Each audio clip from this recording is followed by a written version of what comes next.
Muy buenas noches, vamos a comenzar el estudio y le vamos a pedir a nuestro hermano Sergito que nos acompañe con una oración.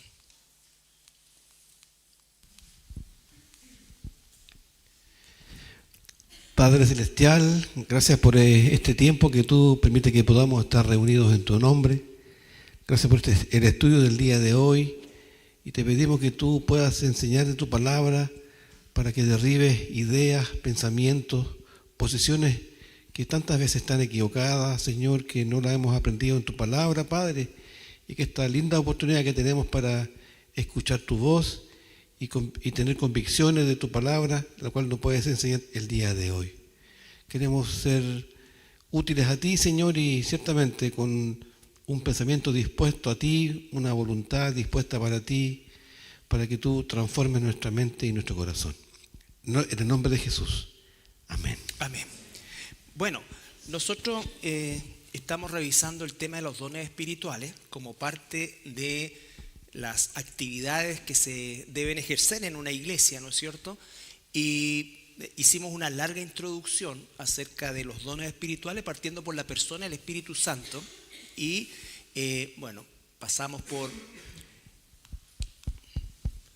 aspectos como la diferencia entre los dones, los talentos, en fin, todo lo que hemos ido viendo al respecto, tener siempre claridad, ¿no es cierto?, que el contexto, hago énfasis ahí, del uso de los dones espirituales siempre es en el amor de Dios, ¿ya? Siempre en el amor de Dios, y revisamos todo ese listado de versículos y hay muchos más al respecto.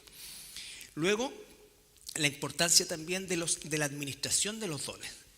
No olvidemos nunca esto, nunca deben ser un motivo de orgullo. Los dones espirituales no son no son un elemento en el cual nosotros tomemos el crédito, por así decir, sino que entender básicamente que siempre es algo que viene de Dios, no lo merecemos y tiene un propósito, como lo vimos al principio del estudio, que es la edificación y la unidad de la iglesia. Nunca son para una autosatisfacción, sino que son siempre para suplir la necesidad de otro hermano o de los otros hermanos. Siempre, por supuesto, su uso va a unir la iglesia, no la va a separar, no va a provocar confusión, ¿no es cierto? Como sucede muchas veces que situaciones que parecieran que son dones o dicen que son dones, pero que su uso, producto muchas veces del orgullo y otras cosas al respecto, no unen a la iglesia, sino que la dividen, ¿ya? Y por supuesto que la madurez es el estado ideal al que nosotros debemos siempre estar aspirando para su ejercicio, ¿no es cierto? ¿Por qué? Porque un hermano o hermana maduro va a haber manejado o saber manejar espiritualmente la tendencia al orgullo, va a entender también que hay un bien mayor que es la unidad de la iglesia y por supuesto para eso es en definitiva que se ejerce y por supuesto están al servicio de los demás, nunca son para autosatisfacernos o autoglorificarnos o para exaltarnos o para diferenciarnos, nada de eso, ¿ya?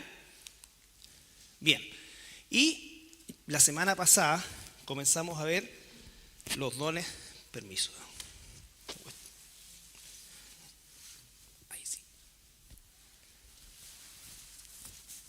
ahí sí, está enredado con el cable, ya. Los dones fundacionales. Y los dones fundacionales, por supuesto, cumplen ese propósito, poner el cimiento. Y dijimos que eran profetas y apóstoles, aunque el orden real es apóstoles y profetas, y quisiera que examináramos solamente Efesios capítulo 2, 20 al 22, para tomar la idea y unirla con lo que vamos a ver el día de hoy. Efesios 2, 20 al 22. Edificados sobre el fundamento de los apóstoles y profetas, siendo la principal piedra del ángulo Jesucristo mismo, en quien todo el edificio, bien coordinado, va creciendo para ser un templo santo en el Señor, en quien vosotros también sois juntamente edificados para morada de Dios en el Espíritu. Ya, ¿no es cierto? Vamos a examinar, dice, edificados sobre el fundamento de los apóstoles y profetas. Aquí es la forma correcta en que se usa. Esto es parte de la forma de escribir que tenían los hebreos. Recuerden que el Antiguo Testamento, aunque está escrito en griego, ¿no es cierto?, está traducido al griego, escrito en griego, el Nuevo Testamento fue escrito por judíos también.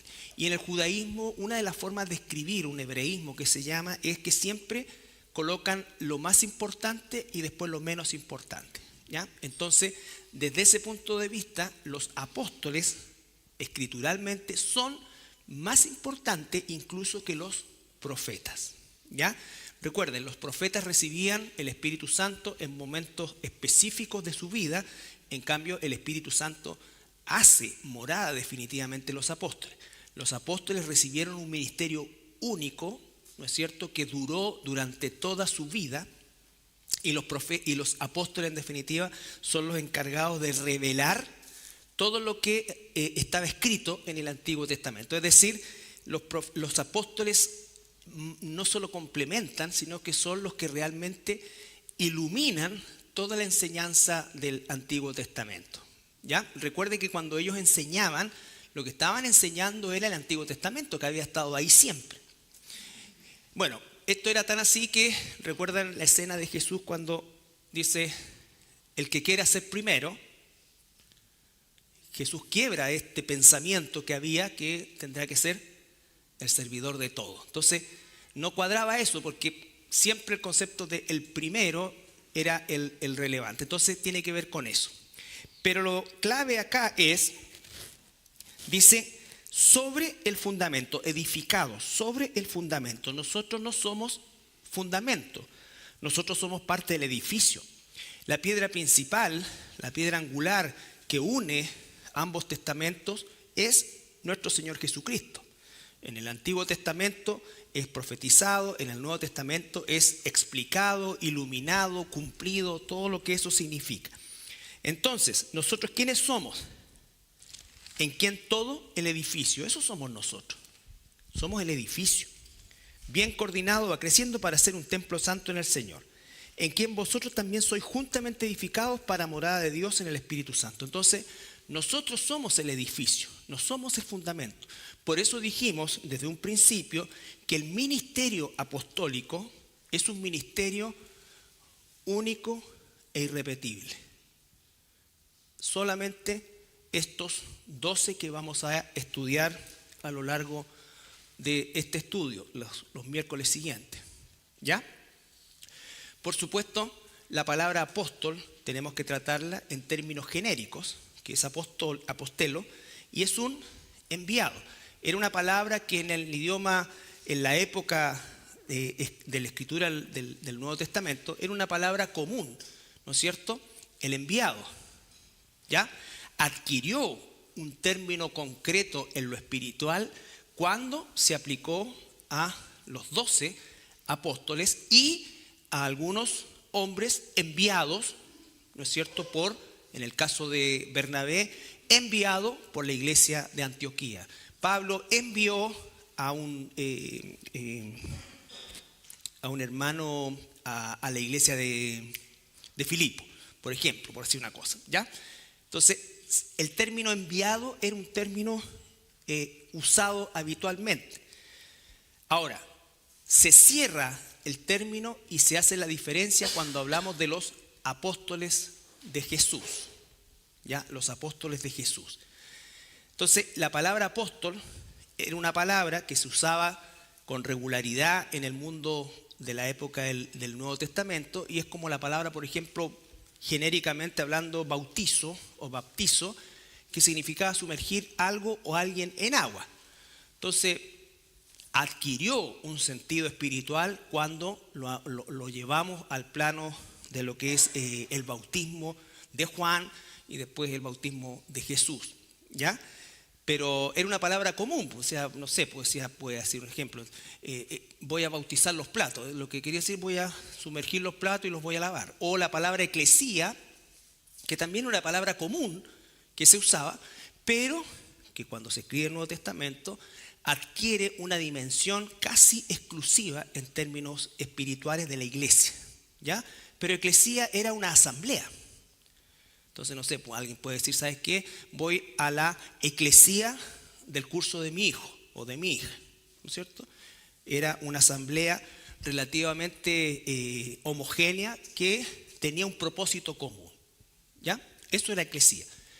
Por lo tanto, sí encontramos la palabra enviado, ¿no es cierto?, en otros pasajes del Nuevo Testamento, pero cuando hablamos del don de apóstol, son única y exclusivamente los apóstoles enviados por el Señor Jesucristo que constituyeron el don fundacional, ¿ya? Bueno, hablamos que el número 12 también es un número que en el sistema de pensamiento hebreo significa gobierno o administración. Gobierno o administración, siempre el número 12. Ahora, Apocalipsis 21:14, vamos a cerrar con esta parte, con este versículo que también lo vimos, pero para recordarnos.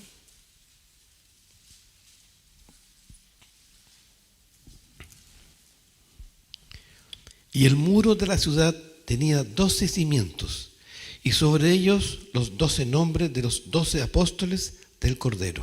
Los 12 apóstoles del Cordero, ¿ya?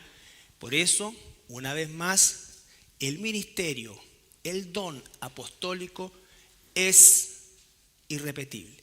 Cualquier persona que hoy día se autonombre o lo nombren apóstol y no sea un enviado, sino que sea como el jefe de, porque esa es la condición que se le da ahora a iglesias o movimientos de estos apóstoles que son falsos y es una herejía, que reclaman tener cobertura sobre iglesia. Entonces te pueden preguntar, bueno, ¿y tu iglesia bajo la cobertura de qué apóstol está? Y todas estas tonteras que se inventan que no tienen incluso nada que ver con la función del apóstol del Nuevo Testamento, ¿ya? Pero lo verdadero es que estos 12 apóstoles son, o sea, con el apóstol Juan, cuando muere él, se cierra este don, este ministerio, este oficio, ¿ya? En sentido genérico, por supuesto, hoy día nosotros podríamos decir, si mandamos un misionero, no sé, pues al norte, entonces decimos, este hermano es un apóstol, pero en el sentido de la palabra en genérico, enviado de la Iglesia Cristiana de La Serena, ¿ya? Pero no es el don de apóstol, ¿ya? ¿Queda claro esto? Bien. Bueno, los apóstoles fueron todos varones. Este oficio tenía requisitos únicos: ser, entre otras cosas, testigos oculares durante el ministerio, muerte y resurrección de Jesús. ¿Ya? ¿Esto lo vimos? Sí, ¿no es cierto? Ya, perfecto. Entonces, 1 Corintios 9, 1, 2, solamente ese.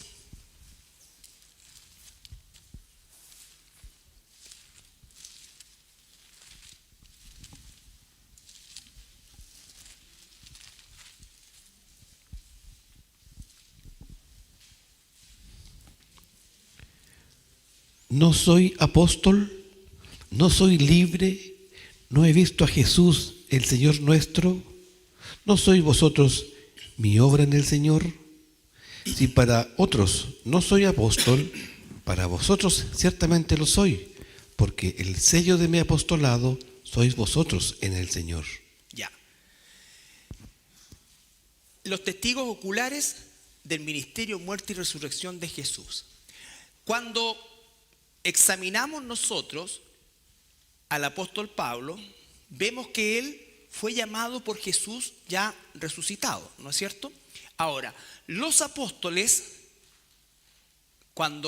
después que Jesús asciende, ¿no es cierto?, nombran a Matías en lugar de Judas, ¿no es cierto?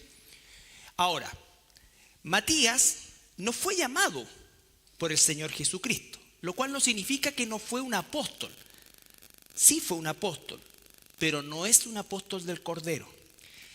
Ahora, entre digamos, el nombramiento de Matías y el llamado del apóstol Pablo transcurrieron aproximadamente entre 12 a 14 años.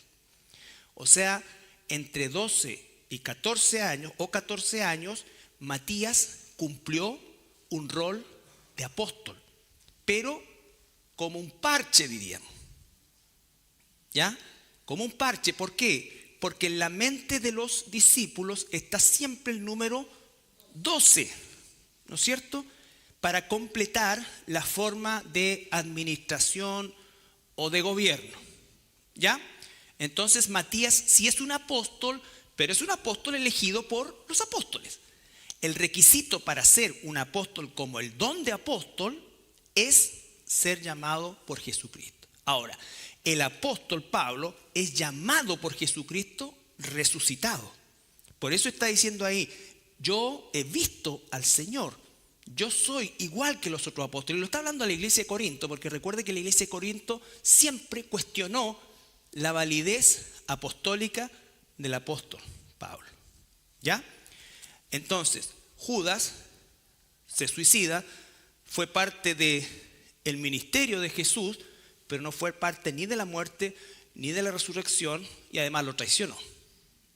Matías fue elegido por los apóstoles para completar el número, y 12 o 14 años después aparece el apóstol a los gentiles, que sería el instrumento que Dios usaría para cumplir la promesa abrámica: en ti serán benditas todas las naciones. El que iba a ir a todas las naciones era el apóstol Pablo. Sí, todos tienen el Espíritu Santo, todos son testigos. No, Matías calificaba porque él fue testigo ocular del ministerio, muerte y resurrección de Jesús, pero no fue llamado por Cristo. ¿Ya? No quitas ni su espiritualidad ni nada, simplemente estoy hablando del don de apóstol. Sí, tiene que haber hecho. ¿Ya?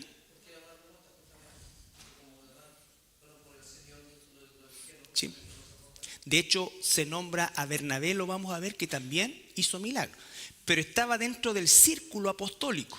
¿Me entiende? A eso me refiero. Esto uno tiene que ver que el libro de los Hechos, por ejemplo, que relata todas estas cosas, es un libro histórico. ¿Ya? El libro de los Hechos no es tanto doctrinal como histórico. Por supuesto que hay enseñanza y doctrina y principio en eso, pero lo que está relatando es el inicio de la iglesia. Por ejemplo, Marcos no fue un apóstol, pero escribió un evangelio.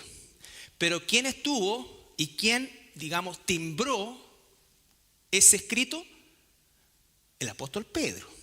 Lucas escribe el evangelio y el libro de los Hechos, y él pasó más o menos 15 años con Pablo. Es certificado por Pablo. Entonces, no salen del círculo apostólico. ¿Ya? ¿Se entiende? Bien. Bueno, ser testigo ocular, Pablo lo fue, ¿no es cierto? Ahora, este no lo vimos. 1 Corintios 15, 1 al 9. Pablo fue el último al que se le apareció Cristo. Nadie puede decir hoy día, se me apareció el Señor. ¿Han escuchado a alguien que ha dicho, no, se me apareció el Señor? Eso, no sé quién se te apareció, pero el Señor no era. ¿Ya? Además os declaro, hermanos, el evangelio que os he predicado, el cual también recibisteis, en el cual también perseveráis. ¿Quién le enseñó el evangelio a Pablo? El Señor mismo, ¿no es cierto? El Señor mismo, Él lo instruyó. Recuerden, el apóstol Pablo es llamado por el Señor, pasa un tiempo, va a Ananías, le pone las manos, y después en algún momento dice que es llevado al tercer cielo y le dan todas las revelaciones que uno pudiera imaginar, pero se le prohíbe contar lo que vio contar lo que. ¿Ya? Él directamente, él dice, yo fui enseñado no por los apóstoles, fui enseñado directamente por Cristo. ¿Ya?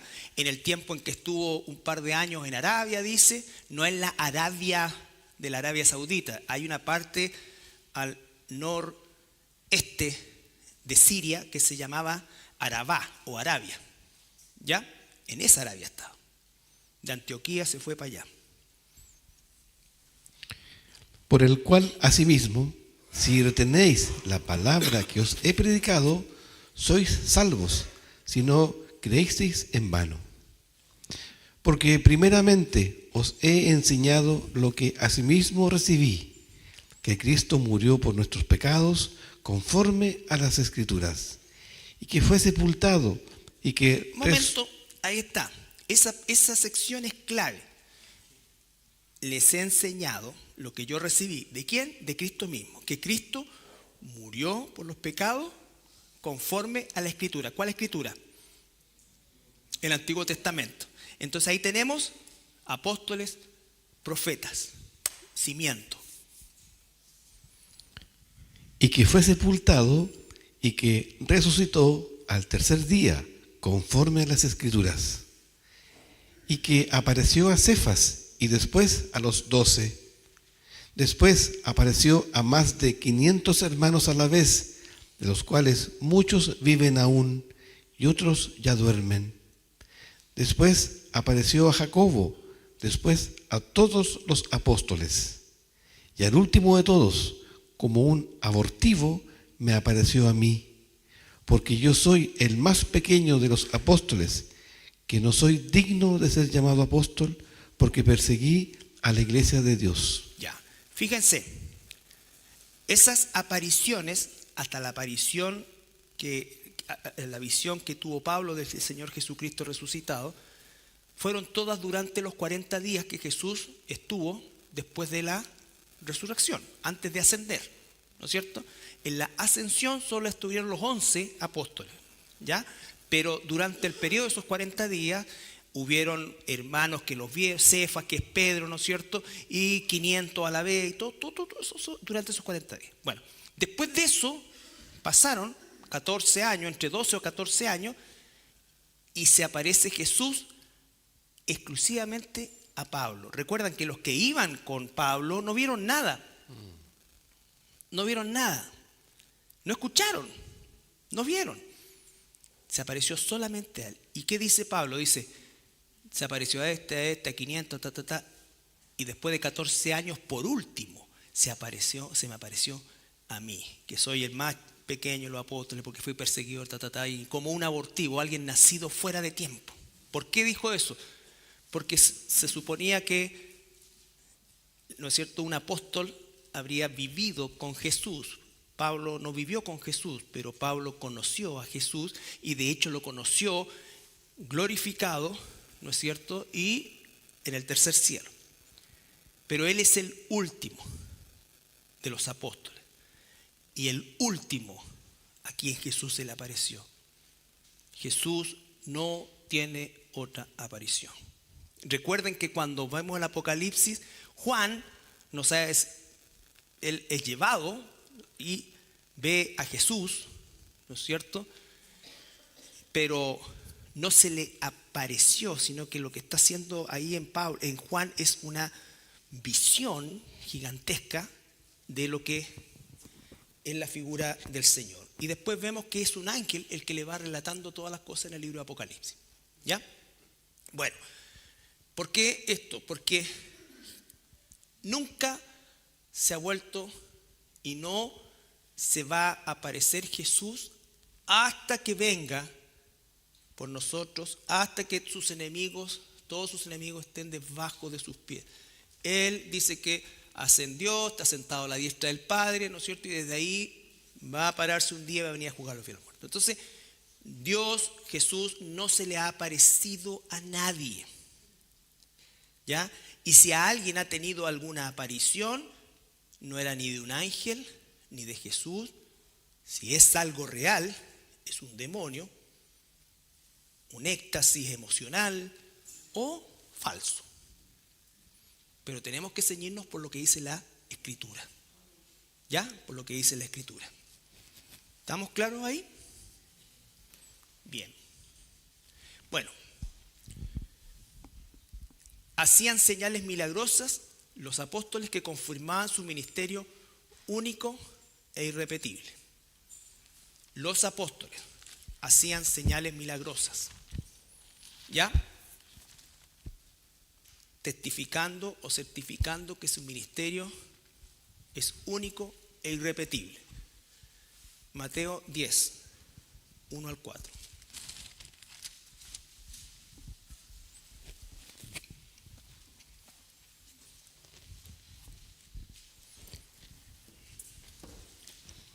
Entonces, llamando a sus 12 discípulos, les dio autoridad sobre los espíritus inmundos para que los echasen fuera y para sanar toda enfermedad y toda dolencia.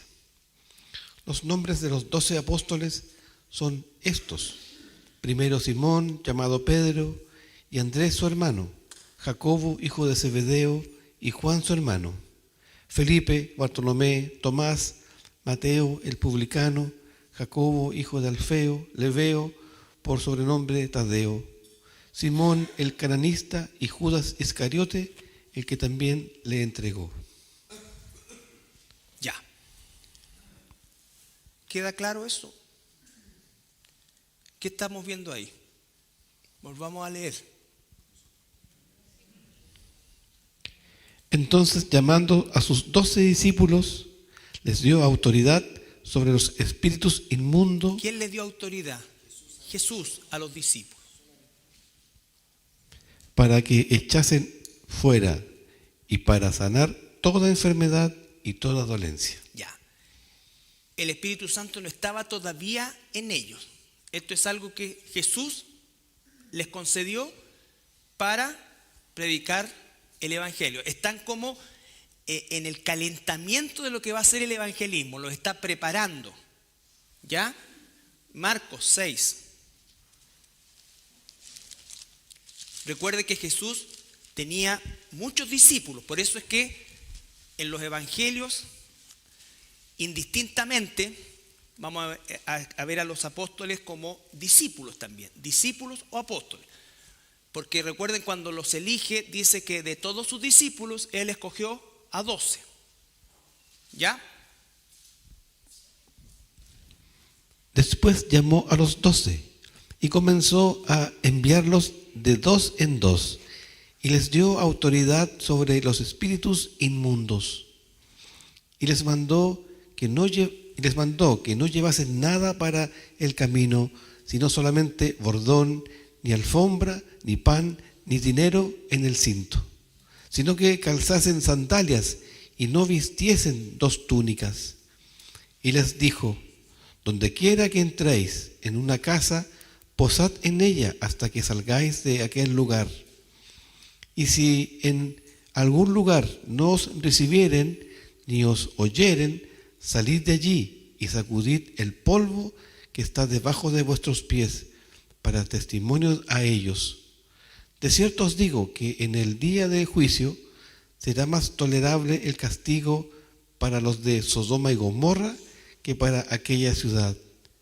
Y saliendo predicaban que los hombres se arrepintiesen, y echaban fuera muchos demonios, y ungían con aceite a muchos enfermos, y los sanaban. Ya, y los sanaban completamente. ¿Ya? Una comisión dada a los apóstoles. ¿Algún familiar tuyo, algún amigo tuyo, algún compañero de trabajo tuyo ha rechazado el mensaje del Evangelio que tú le diste? Ya. ¿Y tú sacudiste los zapatos para que el juicio fuera sobre ellos peor que el de Sodoma y Gomorra? No, porque no somos apóstoles. ¿Ya? Recuerden, los apóstoles tenían, después, estamos hablando antes, después tenían, ¿no es cierto?, una capacidad de decir: ¿por qué le mentiste al Espíritu Santo? Muerto. Tú, ¿verdad que vendieron así? Muerto. ¿Y qué pasó? Todo temor. Pero nosotros no. No. ¿Ya? Así que no te creas apóstol. 16:20. Que se te apareció el Señor y todas esas tonteras. babosadas, como digo yo. 16:20.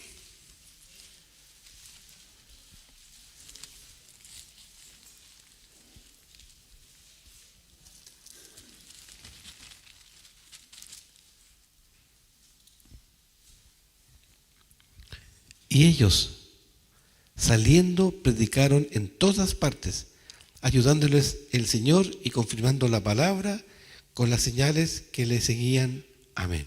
Ya. Entonces, ¿cuál era el propósito de las señales? Confirmar la palabra, ¿no es cierto? Confirmar la palabra.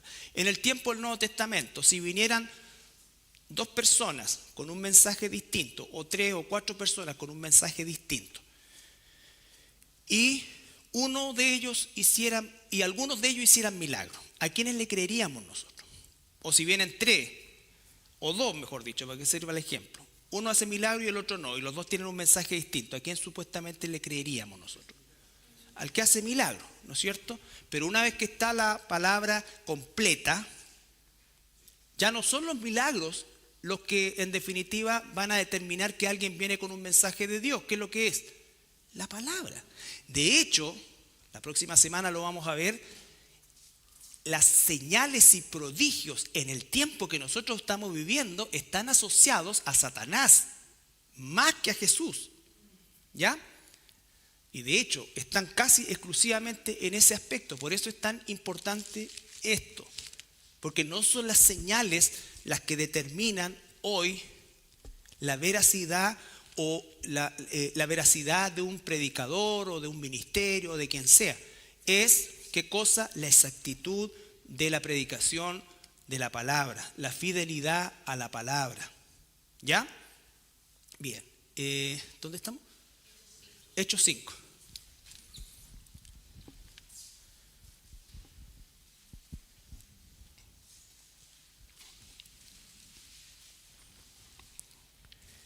Hechos 5, 12 al 16. Y por la mano de los apóstoles se hacían muchas señales y prodigios en el pueblo y estaban todos unánimes en el pórtico de Salomón. De los demás, ninguno se atrevía a juntarse con ellos, mas el pueblo los alababa grandemente. Y los que creían en el Señor aumentaban más, gran número así de hombres como de mujeres, tanto que sacaban los enfermos a las calles y los ponían en camas y lechos, para que al pasar Pedro, a lo menos su sombra, cayese sobre alguno de ellos. Y aún de las ciudades vecinas muchos venían a Jerusalén, trayendo enfermos y atormentados de espíritus inmundos, y todos eran sanados. Ya.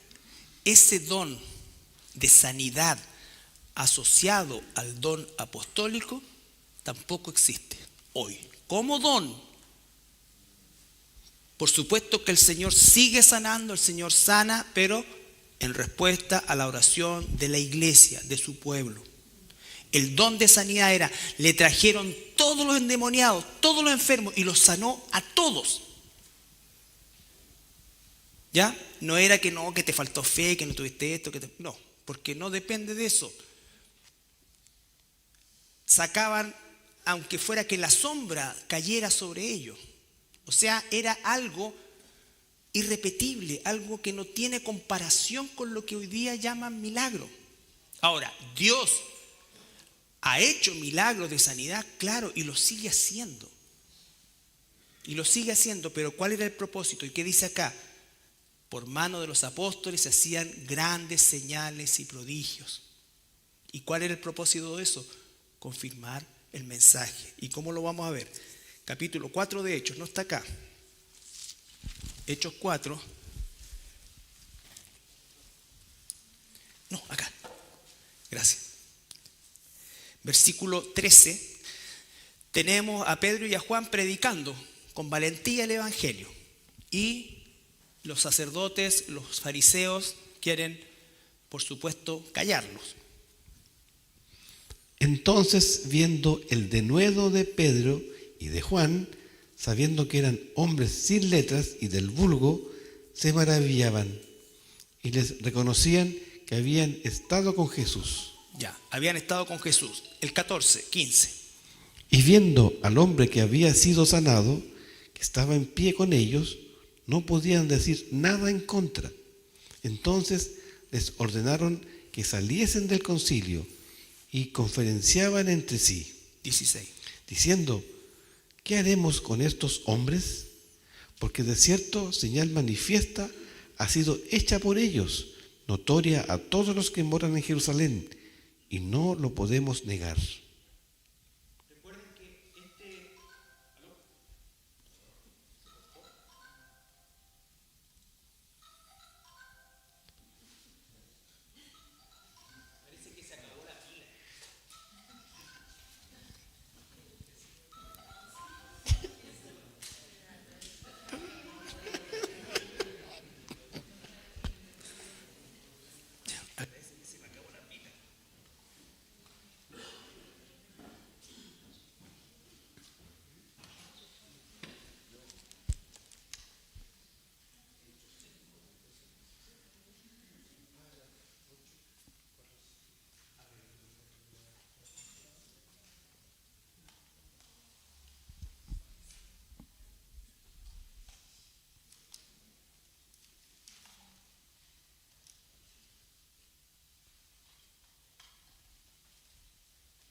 Ya. ¿Dónde estábamos? Hechos 4. ¿No es cierto? ¿Ah? Ah, sí. Sí. Entonces, ¿qué es lo que pasa acá? Recuerden, Pedro y Juan van al templo, se encuentran un cojo. Ahora, o alguien que tenía un problema en las piernas. Recuerden, en el tiempo que se escribe la Reina Valera, no existía la palabra paraplegia, ni hemiplegia, ni ningún tipo de cosa aquí. Entonces, como en forma genérica, cojo, pero era alguien que definitivamente no podía caminar y seguramente estaba completamente atrofiado. No era una cosa que alguien estaba con un cierto desnivel, no. Sino que, ¿y por qué? Porque es una señal notoria. O sea, el tipo caminó, era un inválido que a lo mejor tenía las piernas atrofiadísimas y lo sana. ¿Ya? ¿Y qué es lo que sucede? No pueden hacerles ni decirles nada porque fue una señal tan potente, notoria a todos los que estaban ahí. ¿Ya? Eso era el don de sanidad. El don de sanidad. El don de sanidad es absoluto. No es una mejoría, es una sanidad, es la resurrección, todo lo que eso implica. ¿Ok? 8, 4 al 7.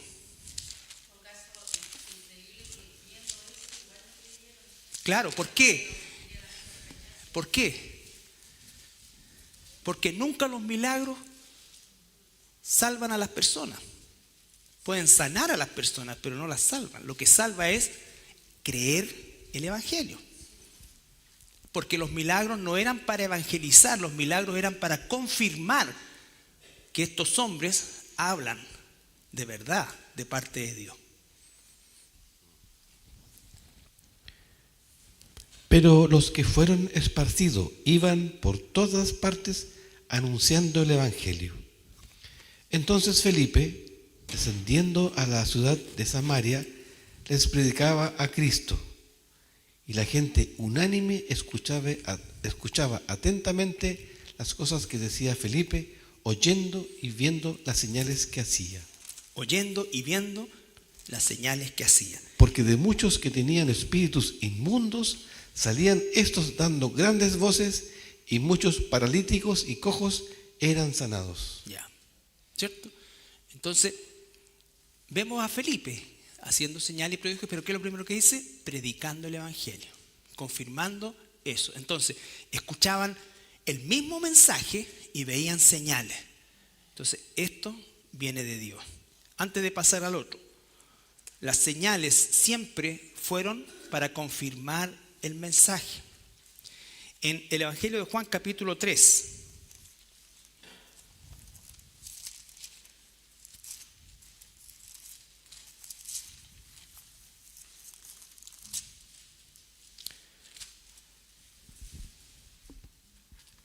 versículo 1 al 3.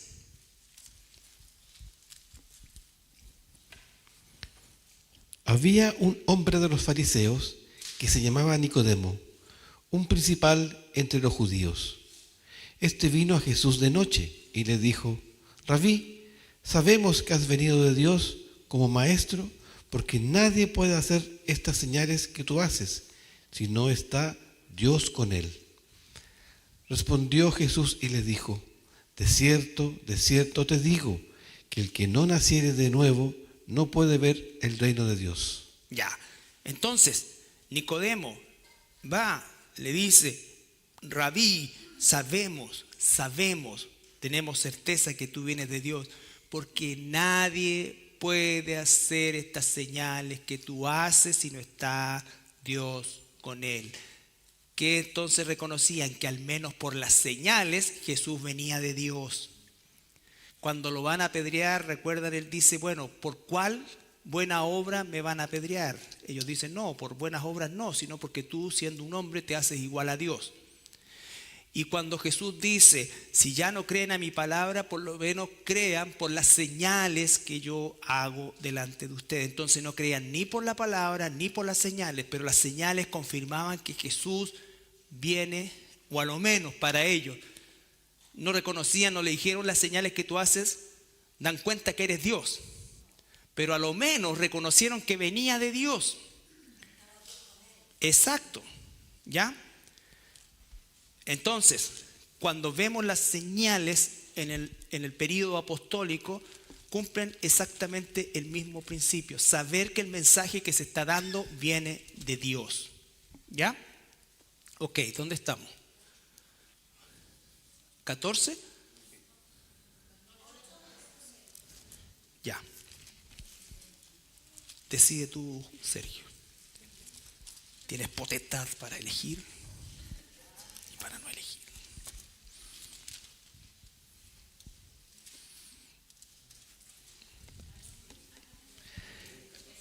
El 14.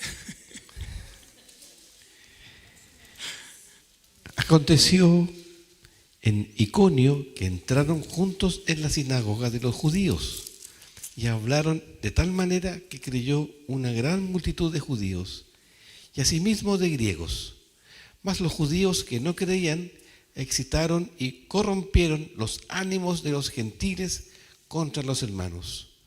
Por tanto, se detuvieron allí mucho tiempo hablando con denuedo, confiados en el Señor, el cual daba testimonio a la palabra de su gracia, concediendo que se hiciesen por las manos de ellos señales y prodigios. Ya.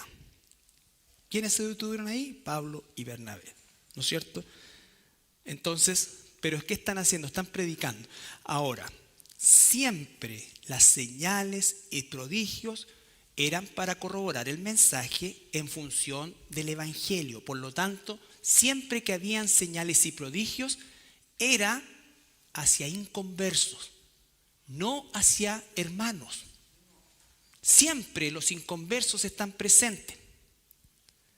No se ve un ministerio de milagros entre hermanos, sino que los milagros y prodigios eran para certificar el mensaje, ¿no es cierto?, delante de los no creyentes. Por eso es que si hoy día existiera alguien con el don de sanidad, no estaría en la iglesia haciendo campaña de sanidad, no siendo mejorándole el lumbago a la hermana para que el jueves, para que el lunes siguiente vuelva con un dolor de muñeca y este eterno desfile. No, iría a un lugar donde hay inconversos como el hospital y sanaría a todos ahí, y en el nombre del Señor caerían de rodillas médicos, enfermeras, pacientes, todos, no creyentes. Porque tú y yo no necesitamos un milagro para creer en Dios. Oramos incluso que nos pueda sanar, pero incluso si no nos sana, nuestra fe no cambia. ¿Se dan cuenta? Entonces, todos estos ministerios son absolutamente falsos. No existe una línea de producción de sanidad. No. ¿Por qué? Porque es según la voluntad de Dios. En cambio, el que tenía el don de sanidad podía sanar en cualquier momento. en cualquier momento. ¿Ya? Entonces, siempre hay inconversos. Y cuando analicemos los idiomas o las lenguas, lo mismo, siempre inconverso. No era una práctica dentro de la iglesia. ¿Se entiende? ¿Qué necesidad tendríamos de idiomas si todos nosotros aquí hablamos castellano, español, chilensis y tenemos la Biblia en nuestro idioma en las manos? ¿Para qué?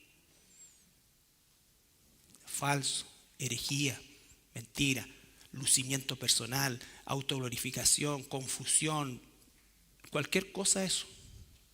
Pero no es de Dios, no es del Espíritu Santo, no es del Espíritu Santo y no es del Espíritu Santo. ¿Ya? Bien. Entonces, vemos que también ahí en Iconio, capítulo 15, versículo 12, nos falta.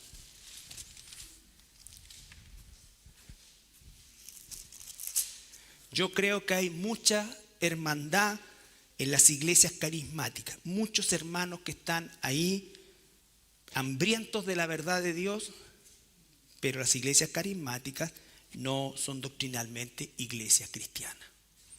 Y lo digo con toda responsabilidad. Empiecen a insultarme nomás en las redes sociales. Carismáticas son todas las que creen que estos dones están.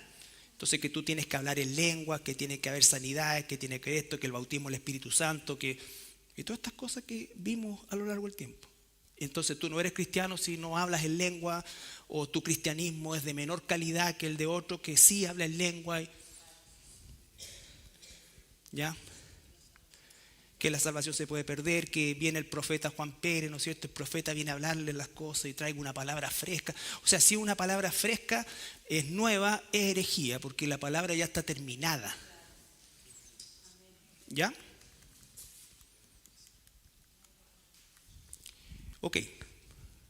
Entonces toda la multitud cayó y oyeron a Bernabé y a Pablo, que contaban cuán grandes señales y maravillas había hecho Dios por medio de ellos entre los gentiles. Había hecho Dios por medio de ellos. O sea, hasta en eso había humildad. Recuerden que estamos en el concilio de Jerusalén, en el capítulo 15, ¿no es cierto? ¿Y cuál era el conflicto principal del concilio de Jerusalén? Los judíos querían realmente saber y tener la confirmación si los gentiles iban a ser parte del pueblo de Dios y qué cosas tenían que pedírsele a los gentiles. Entonces, pues al final vamos a ver que Pablo dice, que de Jacobo dice, bueno, absténganse de ahogado, que se alejen de que no hagan fornicación y pásenla bien. Eso es lo que dice, ¿ya? Pero ahí esto es para la otra semana. Ahí sí. Pero cuentan todo lo que el Señor había hecho por medio de ellos en la predicación hacia gentiles inconversos que se convirtieron porque escucharon el Evangelio y vieron los milagros y certificaron que lo que estaban oyendo era palabra de Dios. ¿Ya? Pero la fe, la salvación viene por oír la palabra de Dios. ¿Cuán hermosos son los pies de los que hacen milagros? No, de los que anuncian el Evangelio y la salvación. Romanos 15, 15 al 19.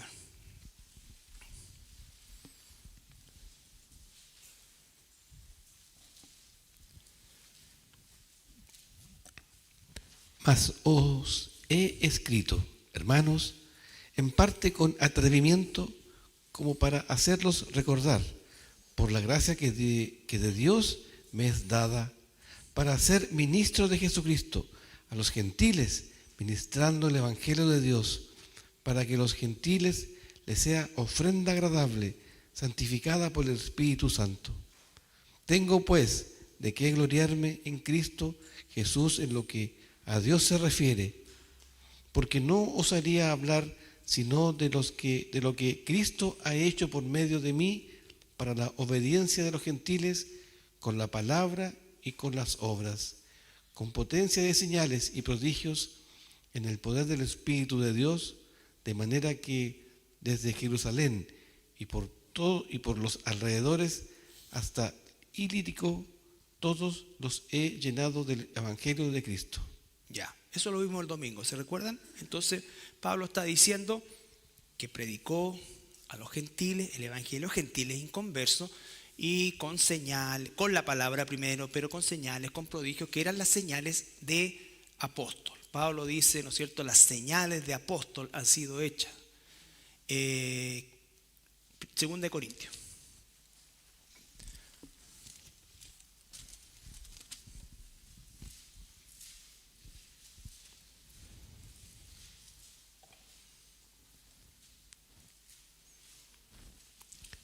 Me he hecho un necio al gloriarme. Vosotros me obligasteis a ello, pues yo debía ser alabado por vosotros, porque en nada he sido menos que aquellos grandes apóstoles, aunque nada soy. Con todo, las señales de apóstol han sido hechas entre vosotros en toda paciencia por señales, prodigios y milagros. Ya, las señales de apóstol. Recuerden que Pablo, o mejor dicho, la iglesia de Corinto, siempre cuestionó el apostolado de Pablo, ¿ya? Porque obviamente Pablo, él fue llevado al tercer cielo, fue llamado por Jesús, pero cuando fue llevado al tercer cielo y volvió con todas esas revelaciones, se le prohibió, ¿no es cierto?, decirlas, y entonces él tenía, por así decirlo, como que morderse la lengua para no hacerlo, y entonces él dice, bueno, yo tendría que gloriarme, pero se comportó, dice, como un necio, porque entonces él dice, yo no soy menos que los otros apóstoles. Y una de las cosas que dice es porque las señales de apóstol, las señales eran de los apóstoles. La gente o los otros hermanos no hacían señales y prodigios. Eran los apóstoles, porque ellos tenían un ministerio fundacional. ¿Ya? Bien, para terminar, la Biblia registra 4 etapas marcadas donde nosotros vemos milagros. ¿Ya? La primera es la época de Moisés. ¿Qué escribió Moisés? La Torá, ¿no es cierto? La Torá. ¿Ya? No, los 10 mandamientos los escribió Dios con el dedo, directamente. Moisés escribió la Torá.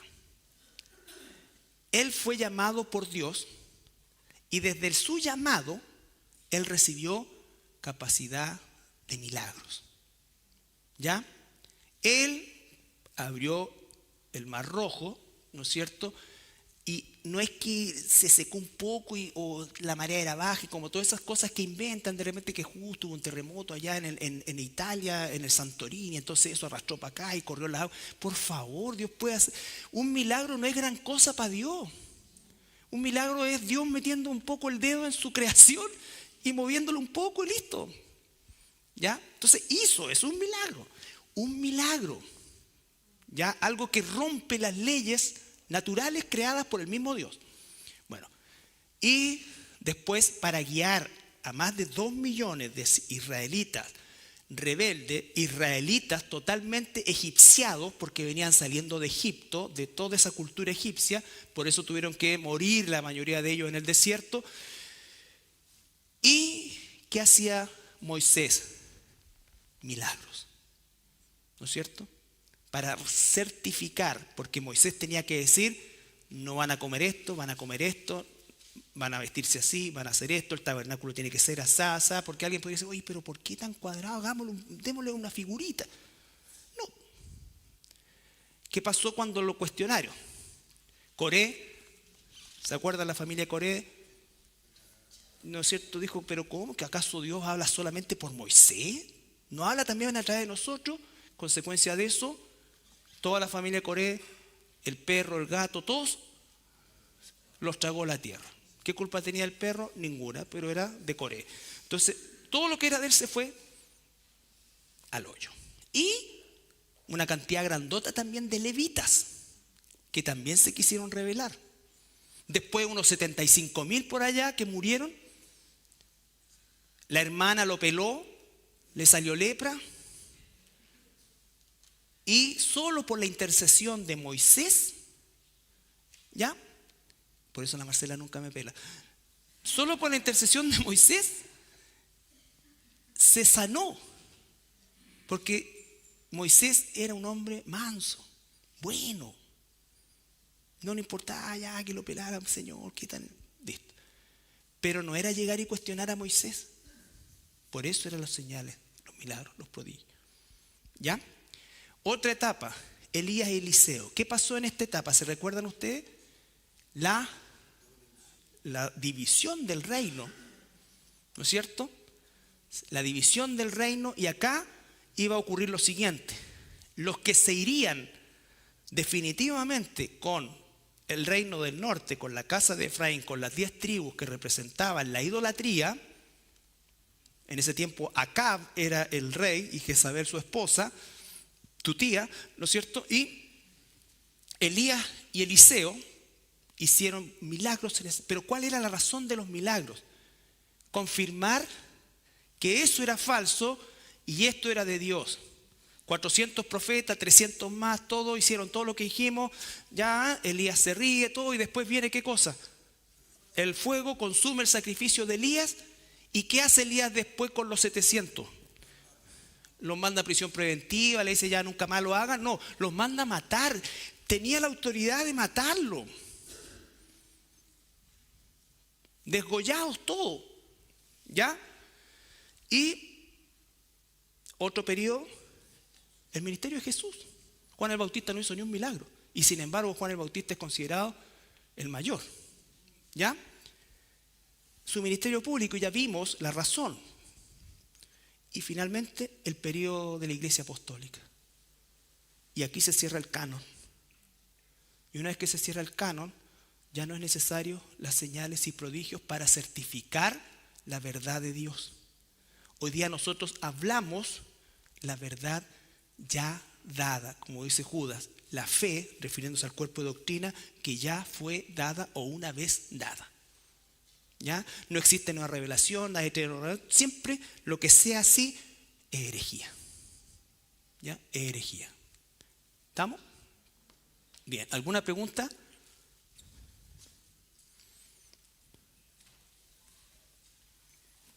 Entonces, la próxima semana, Dios mediante, vamos a ver el otro ministerio fundacional, que son los profetas.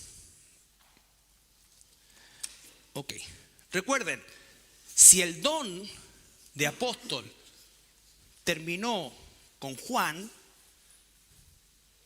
y las señales y prodigios eran parte del don apostólico, solo por ese hecho, ya los milagros como don no están en manos de una persona en particular, de un hombre o mujer en particular.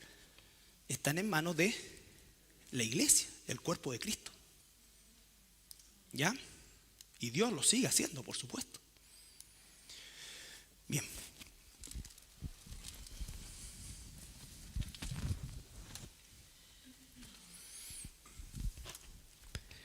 Gracias, Padre, por tus verdades el día de hoy, que la cual hemos sido enseñados, Padre. Queremos recibirla con temor de Dios. Queremos ser obedientes, Señor, y no hacer las cosas según nuestro sentir, nuestro parecer, según nuestros ojos, Señor, sino que según tu verdad. Si tu palabra dice lo que hemos aprendido el día de hoy, Señor, que nos sometamos a ella y podamos ciertamente conducirnos conforme a tu palabra. No somos jueces de otros, pero ciertamente podemos discernir lo que viene de ti y lo que no, lo que te agrada y lo que no. Para nosotros, Padre, rendirnos a tu palabra en esa verdad, para descansar y para caminar en tus caminos, Padre.